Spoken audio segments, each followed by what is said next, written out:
the intimacy of these small meetings of progressive intellectuals and some representatives of civil society and some of the big social movements have done, for me, a great service of reconsolidating the intellectual critique and the geopolitical concern that this group G20 is claiming to have fixes.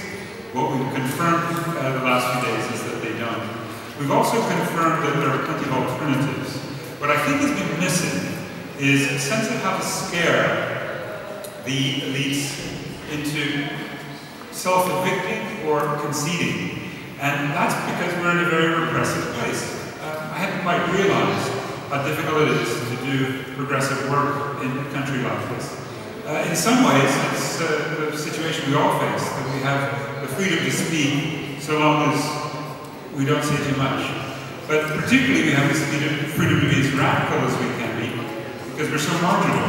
And the interesting question is when that changes because of the mass movements that emerge, sometimes very quickly, as mass protests. And in the BRICS countries, we've been so delighted that Brazil has shown such strength, especially because the mafia from Switzerland, known as FIFA, the World Cup organizing group that regularly loots countries, South Africa was a victim in 2010, gave such an impetus because of the waste of money on the frivolous and hedonistic parts of what should be a beautiful game, but typically gets ruined. And in those Brazilian protests, which we've heard about from our Brazilian colleagues, and in the protests in Turkey this year, and in the protests in Greece and Spain and Italy, Ireland that have continued in Europe, and in the protests all over, South Africa is still running at about the highest rate of protests per person per year.